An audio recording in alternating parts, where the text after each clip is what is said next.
Crime alert, डरना नहीं मिटाना है। नमस्कार, मैं सुधा चंद्रन क्राइम अलर्ट के आज के इस एपिसोड में आप सबका स्वागत करती हूँ।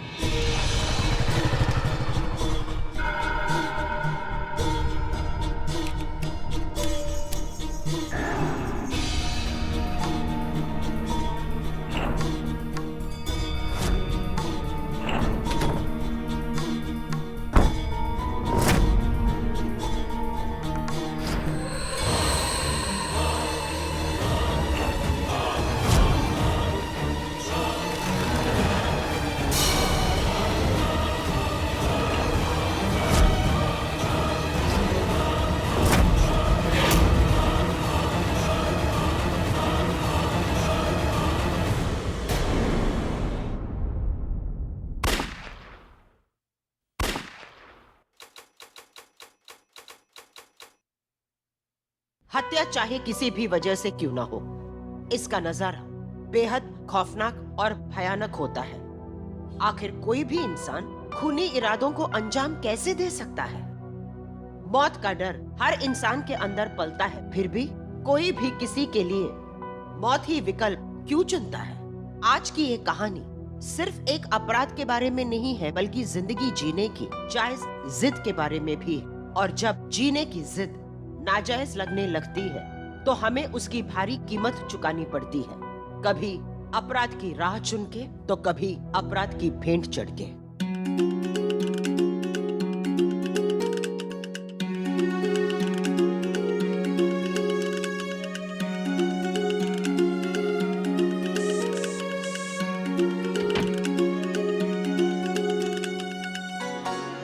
बहुत सुंदर लग रही हो, कहीं मेरी नजर ही ना लग जाए। कहीं जा रही हो? हाँ, लेकिन आप फिक्र मत करिए, आपके बेटे के साथ जा रही हूँ। आज उन्होंने डिनर प्लान किया है ना मेरे लिए। मेरी विश लिस्ट में से एक विश तो पूरी होगी। मेरा बेटा तुम्हारी सारी विशेष पूरी करेगा, प्यार जो करता है तुमसे इतना।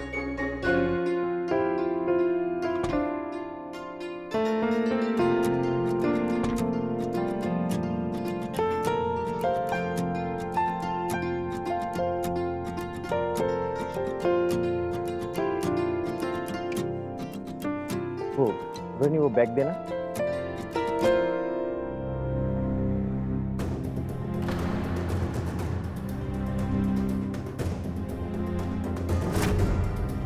माँ ये लो, इसमें आज के कलेक्शन का कैश है।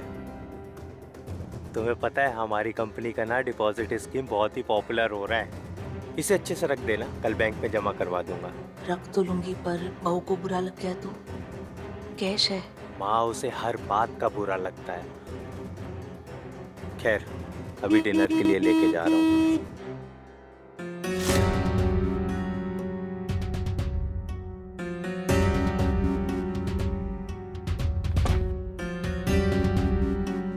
चले? इतनी बात कर ही रहे थे अपनी माँ से, तो उन्हें भी ले लेते ना साथ में। पैसे का बैग तो थमा ही दिया है तुमने। जरूर तुम्हारी कमीशन के पैसे होंगे।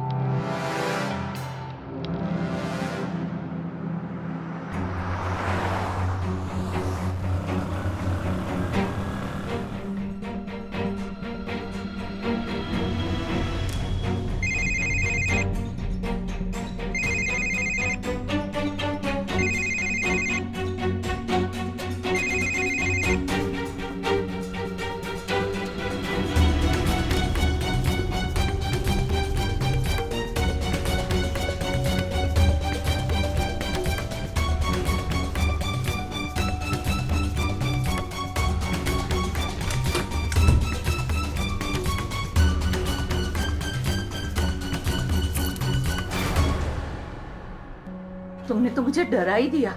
अरे क्या माँ, तुम सच में बुड्ढी हो गई हो, अपने खुद के बेटे से डरती हो। खैर छोड़ो वो सब, मुझे बहुत जोरों की भूख लगी है, चलो खाना निकालो। हाँ चल, आजा फटाफट। वैसे माँ, आज भैया भाभी को देखकर ना मुझे बहुत खुशी हुई। दोपहर में फिर दोनों लड़ पड़े थे। कभी कभी ना मुझे इनके झगड़े से डर लगता है। ये बात बात में बहू को कुछ भी कहने की आदत बहुत बुरी है। वैसे आज भाभी भी काफी सुंदर लग रही थी, है कि नहीं?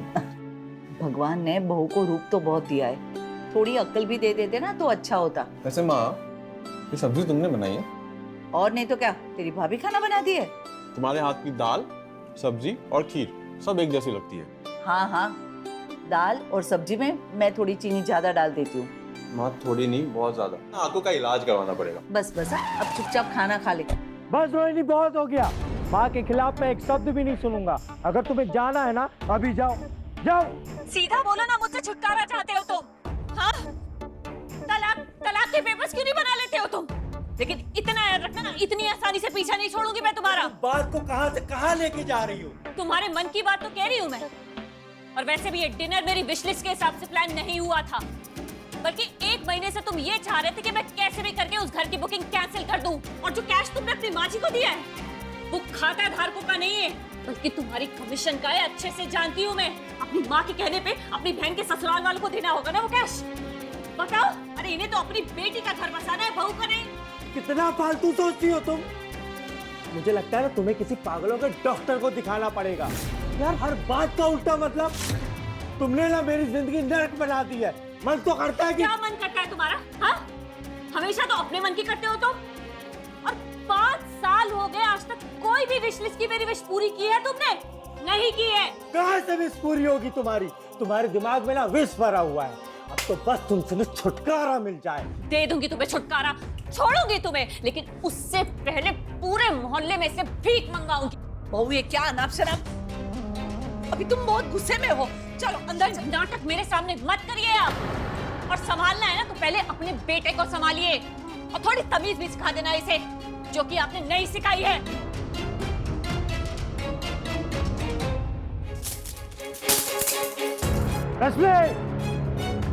भैया आप गुस्सा मत करो। कितनी बार बोला है कि बहू कुछ बोले तो सुन लिया करो। जानते हो ना उसका स्वभाव कैसा है। फिर भी माँ, तुझे जो केस किया था ना रखने के लिए, उस बात को लेकर लड़ रही थी, और देखो ना बात को कहां से कहां लेके आ गई। ठीक है, थोड़ी देर में वो शांत हो जाएगी। जब बहू का गुस्सा शांत हो ना, तो सबसे पहले सॉरी बोल देना, और पैसे का बैग मैं दे आती। कोई जरूरत नहीं है, वो पैसे खाता धारकों के हैं। कल मैं ले जाके बैंक में जमा करूंगा। उसे लगता है कि बैंक वालों ने मुझे वो पैसे कमीशन के दिए हुए हैं, और मैं उससे झूठ बोल रहा हूँ, छुपा रहा हूँ उससे मैं।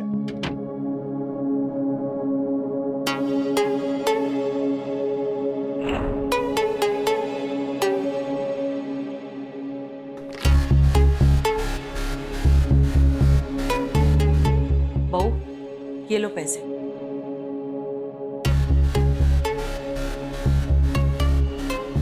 खाना गरम कर देती हूँ, खा लेना। मैं जानती हूँ तुम लोग आधे रास्ते से लौट कर आए हो।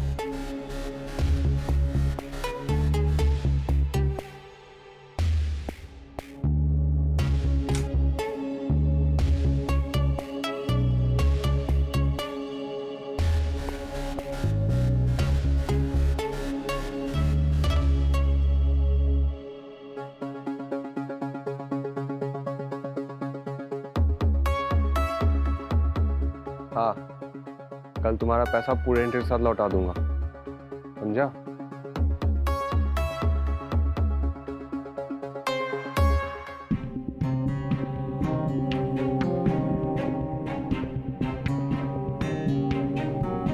तुमने जो कैश अपनी माँ जी को दिया है ना, अच्छे से जानती हूँ खाता धारकों का नहीं, तुम्हारी कमीशन का है वो। अपनी माँ के कहने पे अपनी बहन के ससुराल वालों को देना होगा ना वो कैश। बताओ, अरे इन्हें तो अपनी बेटी का घर बसाना है, बहू का नहीं।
एक मिनट, सब कुछ मेरी विश लिस्ट के हिसाब से होगा। लो पढ़ लो। अच्छा, शादी के बाद पति ही मेरा प्रेमी होगा। नॉन रोमांटिक हस्बैंड को बनाऊंगी रोमांटिक। अच्छा, ठीक है।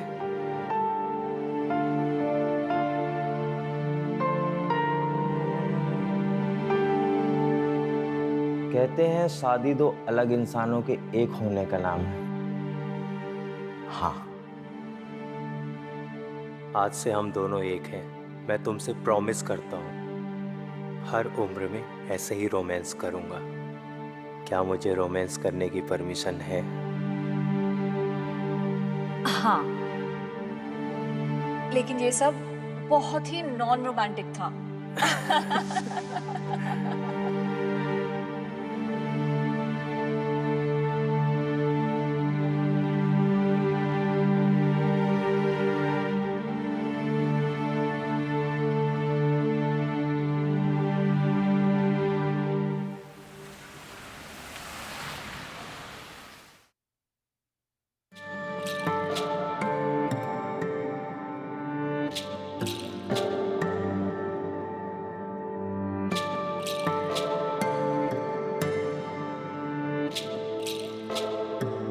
बहू सो रही है?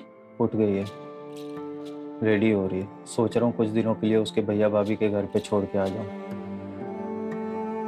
अभी भी गुस्से में है? नाश्ता तो करेगी ना? बहू ने कल रात से कुछ नहीं खाया है। रहने दो ना माँ।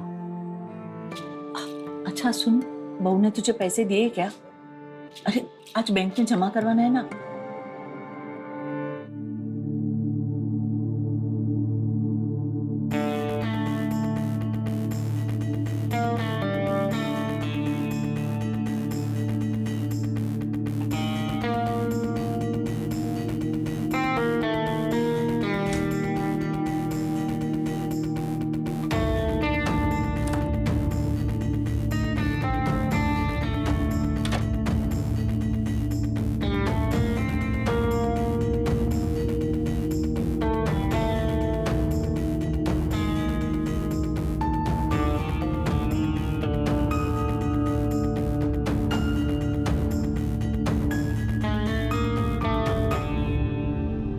अच्छा सुनिए, आपका जो 5% बुकिंग अमाउंट है वो कितने का है?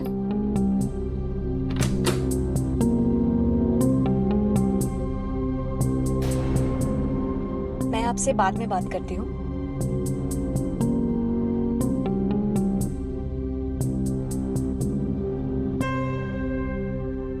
ये लो लो, तुम्हारी बातों पे भरोसा करके कि ये पैसा खाता धारकों का है, कमीशन का नहीं, तुम्हें दे रही हूँ। वैसे 5 लाख रुपए मैंने इसमें से निकाल लिए हैं और बाकी 5 लाख भैया से लेके वो जो सिविल लाइंस में नए कॉम्प्लेक्स में फ्लैट्स बने हैं ना, उसमें से आज एक बुक करना है। बहुत अच्छी सुविधाएं हैं वहां पर। पता है वहां पे एक नहीं 2 गार्डन्स हैं, club house, swimming pool, indoor games, क्या कुछ नहीं है। पता है किड्स के लिए एक बड़ा सा ग्राउंड है वहां पर, और साथ ही साथ सेकेंड फेज में नर्सरी से लेके 5th स्टैंडर्ड तक का स्कूल भी है। देखो ना, हम लोग अगले साल तक अपने घर में शिफ्ट हो जाएंगे। उसके बाद हमें फैमिली प्लानिंग भी तो करनी है। क्या हुआ, कुछ बोल क्यों नहीं रहे हो? सही तो कह रही हूं मैं। अरे एक अच्छा पति ही एक अच्छा पिता बन पाता है। पैसे दो, बैंक में जमा करवाने। नहीं दूंगी। देखो, हम फ्लैट बुक करेंगे, मैंने सब प्लान कर रखा है। तुमने प्लान कर रखा है? क्या प्लान किया है? हाँ, किसी प्लान को कैसे टालना है ये प्लान करते हो तुम। फ्लैट आज ही बुक होगा। पागल हो गई हो? पैसे कहाँ रखे? पैसे निकालो। नहीं बताऊंगी मैं। तुमने ना आज तक मुझे सिर्फ और सिर्फ बेवकूफ बनाया पिछले 5 साल से। किसी भी विश को पूरा किया तुमने मेरी? रिश्ता चाहे जो भी हो, हर मर्द एक जैसा ही होता है। मेरे पिता ने भी मेरी सारी विशेष को टाला है, और अब तुम भी वही कर रहे हो। अब और बेवकूफ नहीं बनाने दूंगी मैं खुद को। बेवकूफ, बेवकूफ तुम हो। क्या कर रहे हो? पैसे कहाँ रखे हैं? नहीं बताऊंगी। तुम्हारा ना कुछ नहीं हो सकता। कहाँ रखे हैं पैसे? नहीं बताऊंगी। तुम्हें जो करना है करो। अपनी विश लिस्ट के चक्कर में ना तुमने सबकी जिंदगी नर्क कर रखी है।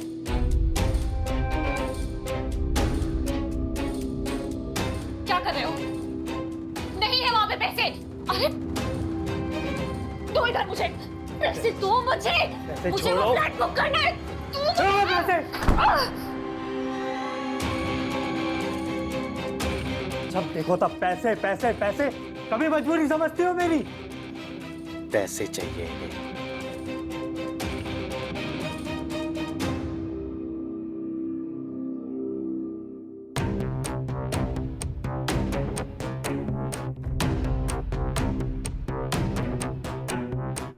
रमेश,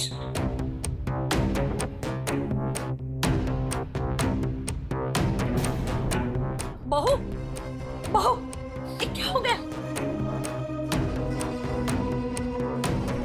छोड़ो मुझे। अब देखना कैसे तुम सबको खून के आंसू रुलाऊंगी मैं।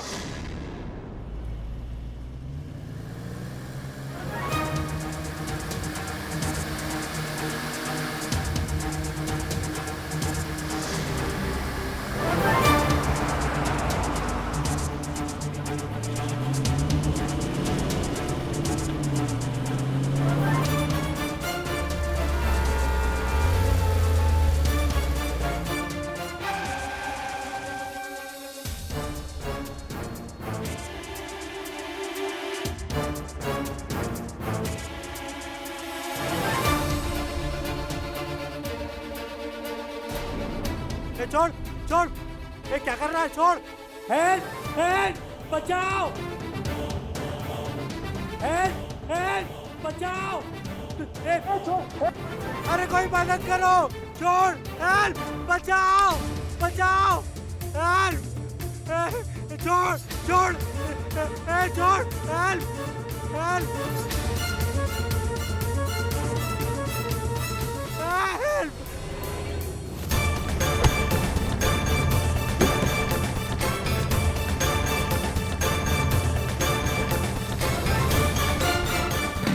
क्या? मदद करो प्लीज, बचाओ। रुक रुक रुक, छोड़ छोड़ छोड़। आप ठीक हो ना भाई साहब? आप? हाँ।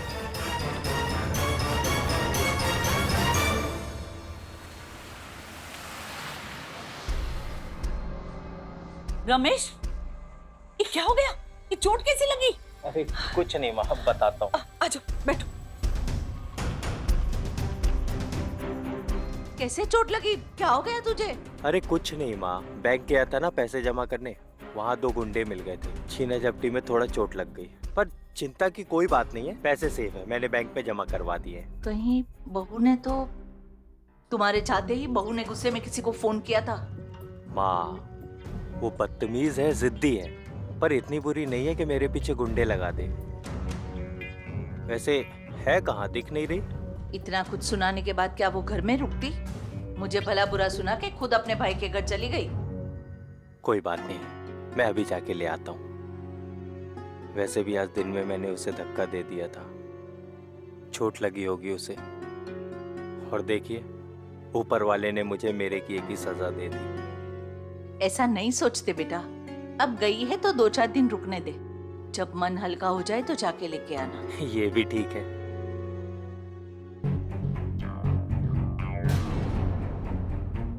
अरे अब तुझे क्या हो गया? अरे कुछ नहीं माँ, चलते चलते पैर मुड़ गया था, मोच आ गई, ठीक हो जाएगा।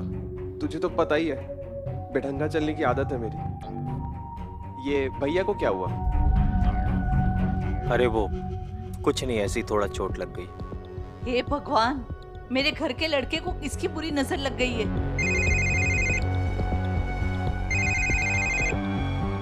माँ 1 मिनट। हाँ। हेलो, मीठानगर पुलिस स्टेशन से इंस्पेक्टर नित्या पाठक बोल रही हूँ। आप पुलिस स्टेशन आ जाइए प्लीज। Police station? क्यों? आपकी वाइफ ने आपके खिलाफ कंप्लेन किया है।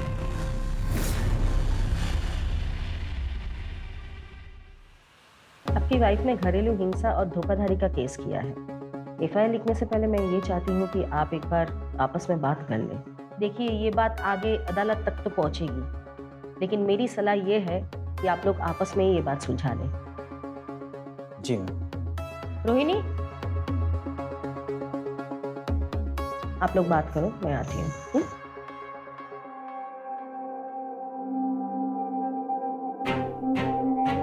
कैसा लग रहा है पुलिस स्टेशन में आकर तुम्हें? शुक्र मनाओ कि सिर्फ तुम्हें जेल की हवा खिलाने जा रही हूँ, वरना मैं चाहती तो तुम्हारे माँ और भाई को भी इस हाल में ला सकती थी। रोहिणी देखो, तुम ये गलत। यार एक बात बताओ, हम लोग अपने घर के मैटर को क्या कोर्ट कचहरी में डिस्कस करेंगे? रोहिणी प्लीज कंप्लेंट वापस ले लो, हम लोग आपस में सुलझा लेंगे ना। आज सुबह जो हुआ उसके लिए मैं तुमसे हाथ जोड़ के माफी मांगता हूँ। 5 साल हो गए हमारी शादी को रमेश, तुम हमेशा ऐसे ही करते हो मेरे साथ, और मैं हमेशा माफ करती आई हूँ तुम्हें। कभी मेरी जरूरतों के लिए समझौता किया है तुमने? नहीं किया है। हमेशा माँ, भाई, काम और वो अपनी शादीशुदा बहन के लिए किया है जो किया है। मुझसे ज्यादा तुम्हें अपनी बहन की जरूरतों की फिक्र है। अरे मेरा भाई भी तो है, पता है वो मुझसे ज्यादा अपनी पत्नी की फिक्र करता है, और मुझे खुशी होती है। यार रोहिणी, तुम्हें अच्छे से पता है मेरे अकेले की गलती नहीं है, तुम्हारी भी तो गलती है। तुम भी तो छोटी छोटी बातों को दिल का ताड़ बना देती हो। अभी तुम्हें अच्छा लग रहा है मुझे यहाँ ऐसे देख के? हाँ, अच्छा लग रहा है। अरे रुको रुको बहू, ये क्या कह रही हो? बेटा अपनी बहन को समझाओ ना। मेरी बहन ने कुछ गलत नहीं किया, और जीजा जी ऐसे कैसे कर सकते हैं? ऊपर से हाथ उठाते हैं वो। देखो बेटा, ऐसा कुछ नहीं है, तुम्हें जरूर कोई गलतफहमी हुई है। बहू, मैं तुम्हारे आगे हाथ जोड़ती हूँ, केस वापस ले लो, वापस ले लो केस। और मैंने कुछ पैसे जमा करके रखे घर की बुकिंग के लिए, वो मैं पैसे दे दूंगी। ऐसे घर थोड़ी ना बसता है, केस वापस ले लो। रोहिणी, ये वो लोग हैं जिनके साथ तुम 5 साल से रह रही हो। एक मौका दे के देख लो।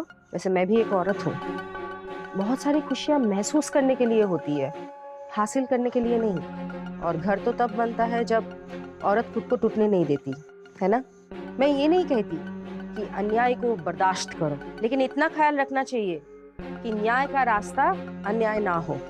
डोमेस्टिक वायलेंस एक संगीन जुर्म है, जो इल्जाम तुम अपने पति पर लगा रही हो।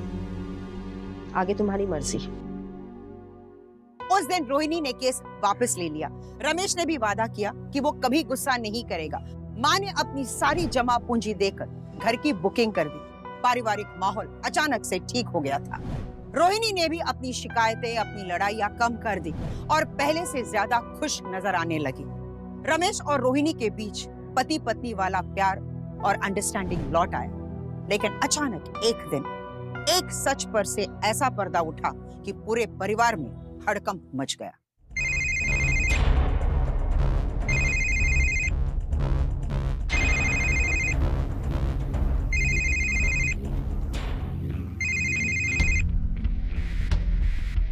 हाँ बोल। अरे यार कितना टाइम लगाता है फोन उठाने में? बोलना क्या हुआ? सुन, भाई आज फिर से ना कैश जमा करने बैंक जाने वाला है। इस बार अपना प्लान फेल नहीं होना चाहिए, समझा? तेरा भाई बहुत जीवट इंसान है यार, उससे पैसा छीनना आसान नहीं होगा। अरे तो इस बार डराने के लिए असली सामान किराए पे ले लेते हैं। अबे पागल है क्या? गलती से चल बोल गए तो? अरे बस हवा में फायरिंग करेंगे डराने के लिए, और सामान मेरे पास रहेगा। तुझे जितना बोला है ना उतना ही कर, समझा? ठीक है, आता हूँ। हाँ ठीक है, मैं भी निकलता हूँ, बाय।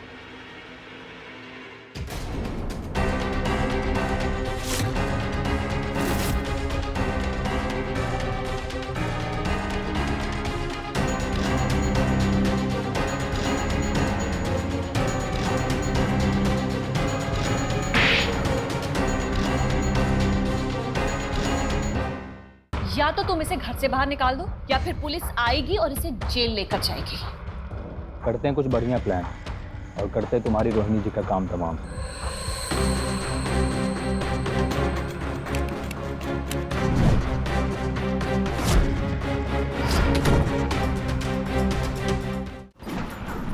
क्राइम अलर्ट, डरना नहीं मिटाना है। विश्वास नहीं हो रहा है कि तू मेरी कोख से पैदा हुआ है। अपने भाई को लुटने की साजिश कर रहा है।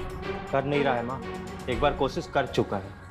ये दिन देखने से पहले मैं सच में अंधी हो जाती, मर कब जाती तो अच्छा होता। आप लोग पुलिस को फोन लगा रहे हो या मैं लगा दूं? नहीं वो पुलिस को नहीं, इसकी पूरी जिंदगी बर्बाद हो जाएगी। तुम दोनों माफ कर दो इसे।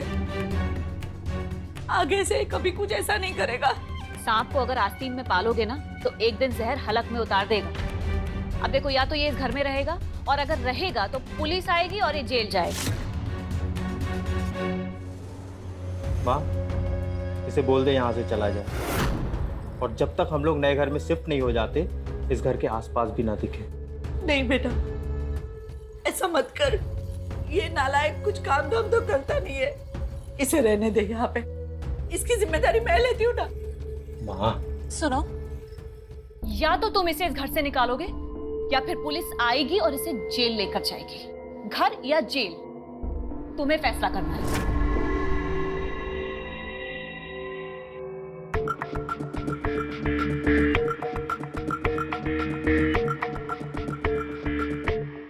तुम्हारा भाई है। देखा माँ कैसे गुस्से से गया। उसे बिल्कुल भी एहसास नहीं है। माँ, उसे महसूस होना चाहिए। ये गलती माफ करने लायक नहीं है।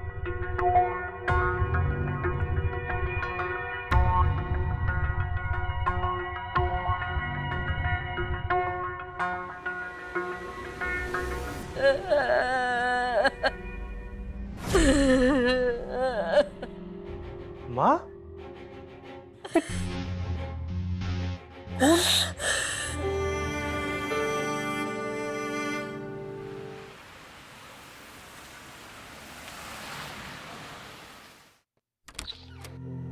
देखिए, मैंने आपकी मम्मी की आंखों का चेकअप कर लिया। उनकी दोनों ही आंखों में मोतियाबिंद है जो पक चुका है। अगर हफ्ते भर के अंदर ऑपरेशन नहीं हुआ तो रेटिना डिटैच हो सकता है, फिर आंखों की रोशनी भी जा सकती है। वैसे डॉक्टर साहब, ऑपरेशन का खर्चा कितना आएगा? यही 1.5 लाख रुपए तक आएगा अगर बेटर क्वालिटी के लेंस लगवाएंगे। क्या कहा डॉक्टर ने? कोई चिंता की बात तो नहीं है ना? कुछ तो बोलो, मुझे तो बता ही सकते हो। तुम जब ऐसे चुप रहते हो ना तो मुझे तो बहुत अजीब लगता है।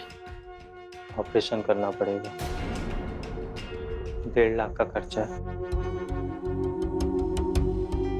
1.5 लाख? इतना सारा पैसा देंगे हम? 1.5 लाख?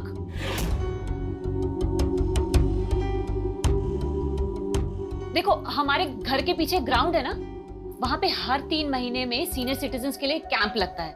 माँ जी का मोतियाबिंद का ऑपरेशन वहां फ्री में हो जाएगा, वहीं से कराएंगे ऑपरेशन।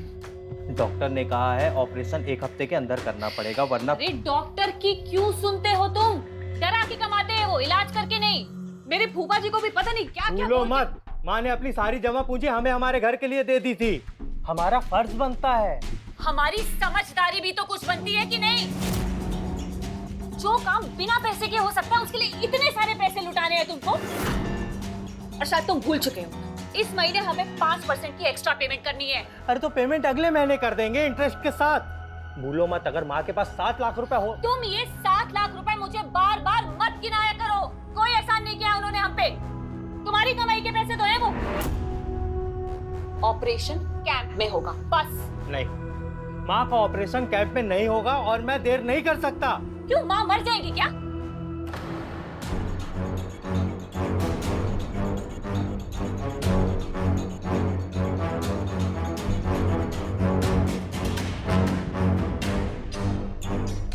बेटा, बहू ठीक ही तो कह रही है। मैं मर भी जाऊं तो क्या बिगड़ जाएगा? कैंप लगेगा तब ऑपरेशन करा लेंगे, पर तुम दोनों लड़ो मत। लेकिन ईश्वर से अभी यही प्रार्थना है कि मुझे जल्दी से उठा ले। माँ,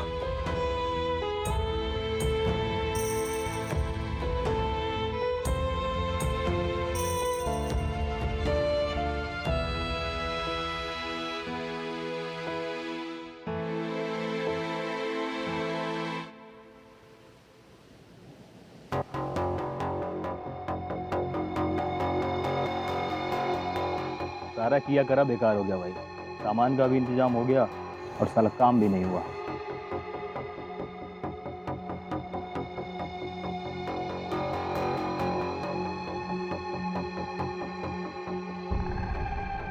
उस बदतमीज औरत की खोपड़ी में ना अभी उतार दूंगा। फांसी हो जाएगी भाई। भाई ऐसे काम के लिए ना प्लानिंग की जरूरत होती है। अरे फ्लॉप हो गया यार प्लान अपना। करते हैं कुछ बढ़िया प्लान और करते हैं तुम्हारी रोहिणी जी का काम तमाम। वैसे भाई तेरे और तेरे भाई की तो जिंदगी झंड हो गई यार। तू तो मूड खराब मत कर यार। चला बैठ बैठ पीते हैं, आजा। मुझे नहीं पीना। अरे आप पीते हैं यार। हाँ उठा उठा।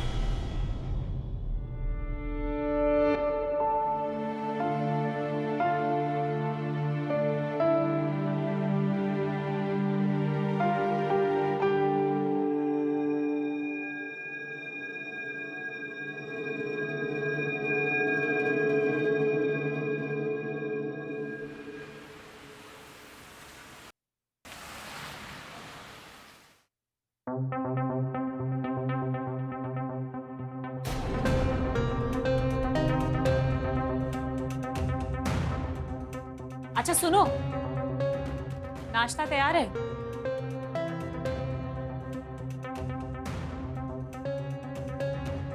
चाहे तो करके जा सकते हो। तुम्हारी माँ को भी बोल दिया है मैंने, डाइनिंग टेबल पर रखा है। ऐसे क्या देख रहे हो?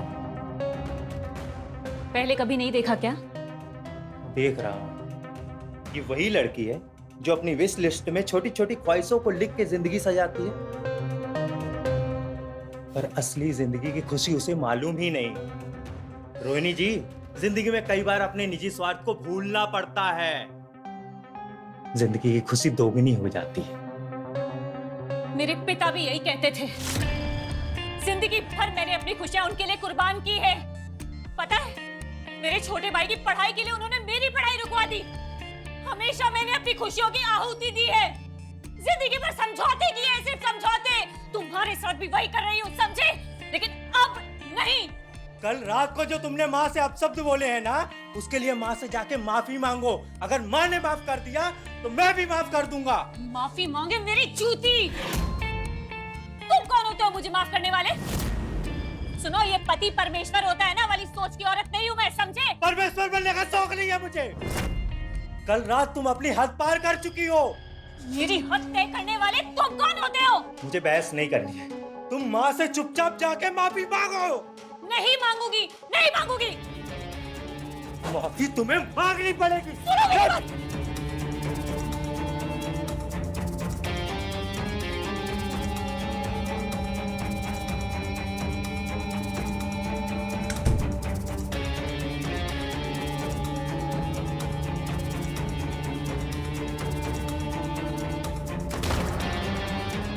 माफी मांगो, नहीं तो मेरे से कुछ अनर्थ हो जाएगा।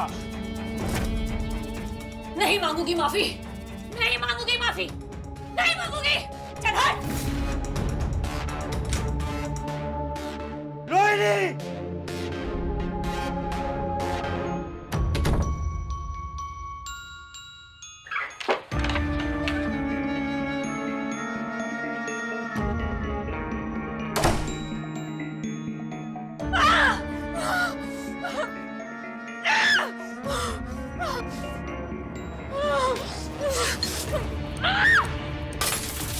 रोहिणी दरवाजा खोल। रोहिणी, रोहिणी दरवाजा खोलो। बेटा, तुम्हें मेरी कसम। रुक जा, जा तू अपना काम कर, बैंक जा। थोड़ी देर में बहू का गुस्सा शांत हो जाएगा तो सब ठीक हो जाएगा। इस औरत ने बहुत पागल कर दिया है मुझे। क्या नहीं किया मैंने इसके लिए? हर एक चीज सहता हूँ, अब नहीं निभाया जा रहा है। नहीं बेटा, ऐसा नहीं कहते बेटा, शांत हो जा। अब नहीं निभाया जा रहा है।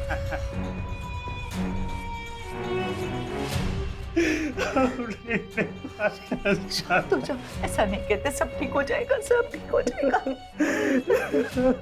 सब ठीक हो जाएगा।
हाँ मैंने कहा तो था कि मैं आऊंगी, तुमने सुना नहीं होगा।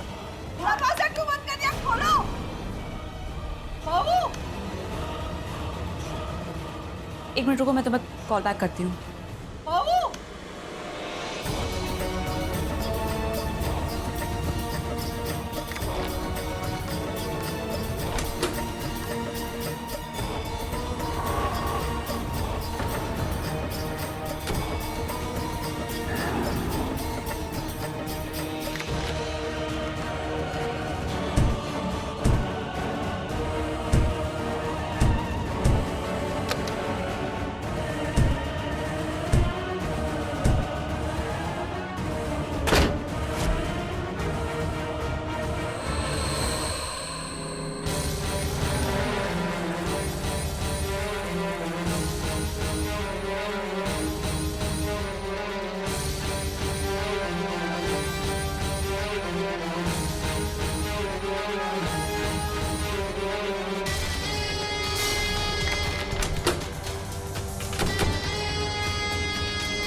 क्राइम अलर्ट, डरना नहीं मिटाना है।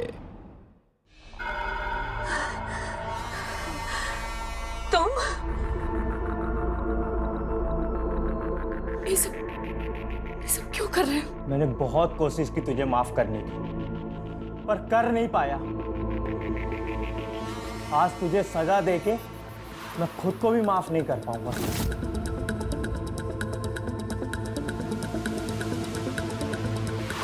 ये है ना तेरी विश लिस्ट वाली डायरी?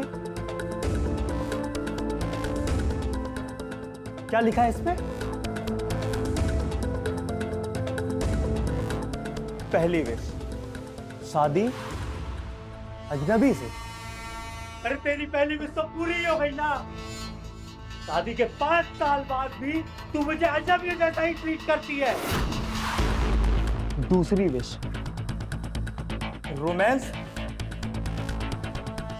पति के साथ कश्मीर की वादियों में। हा?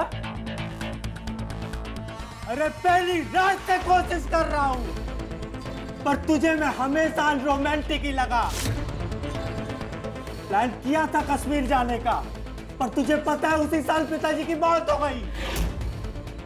फिर तब से चल रहा है, आज तक चलता ही आ रहा है। तीसरी विश क्या है? शादी के दूसरे साल एक बंगला बने न्यारा। हा? अरे कोशिश तो कर रहा हूं, अब नहीं कर पाया तो क्या करूं?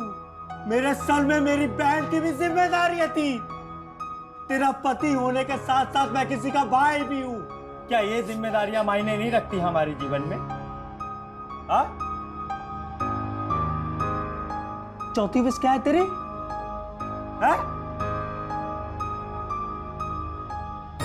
शादी के 5 साल बाद हम दो, हमारे दो ट्विंस। तूने मुझे कभी मौका ही नहीं दिया। हर बार तूने यही कहा कि जो इंसान जिम्मेदार पति नहीं बन सकता, वो पिता क्या खाक बनेगा? कितनी अजीब बात है ना। तू अपनी विश पूरी करने के चक्कर में मेरी जिंदगी में जहर घोलती गई और मैं तेरी सारी विश पूरी करने के लिए कोशिश करता रहा, पर हर बार असफल हुआ। क्या करूं? ये तेरी विश लिस्ट वाली डायरी है ना, इसमें आज मैंने भी एक विश लिखी है। सुनाऊं? हाँ? जिएंगे तो तुम्हारे साथ और मरेंगे तो तुम्हारे साथ। सारे फसाद की जरिए डायरी ही है ना? हाँ? आज इसे ही जला के खाक कर दूंगा।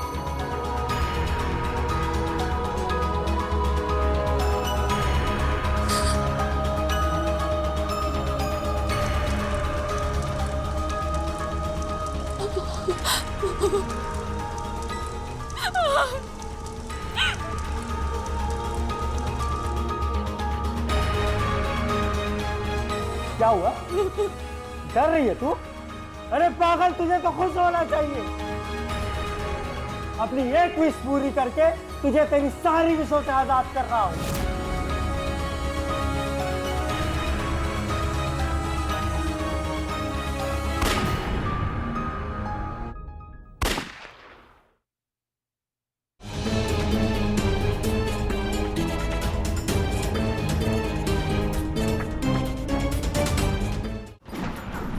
क्राइम अलर्ट, डरना नहीं, मिटाना है।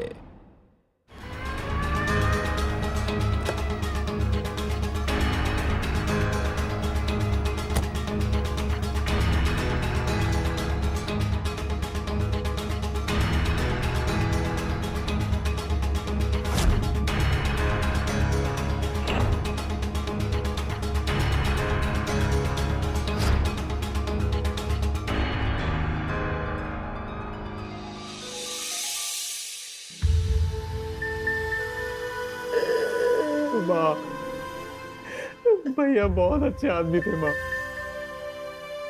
वो तो सिर्फ माफ करना जानते थे और मैंने भैया से ही पैसे लूटने की कोशिश की। मैम, अगर मैंने भैया की जिम्मेदारी को थोड़ा सा भी बांटा होता ना, तो आज वो भाभी की सारी विश पूरी कर पाते और शायद भैया और भाभी में कभी झगड़ा नहीं होता माँ। और आज भैया और भाभी जिंदा होते माँ। मेरी बहू बिल्कुल बुरी नहीं थी। उस दिन झगड़े के बाद जब रमेश बैंक गया तो उसने मुझसे माफी मांग ली थी। मुझे माफ कर दीजिए माँ जी, मैंने आपको न जाने क्या क्या अनर्थ बोल दिया। मुझे माफ कर दीजिए, मैं बहुत बुरी हूँ। मैं बहुत नहीं, तू बिल्कुल बुरी नहीं है। मैं माँ हूं ना। और पता है, भगवान जब रूप ज्यादा दे दे ना, तो अक्ल देने में कंजूसी कर ही लेता है ना?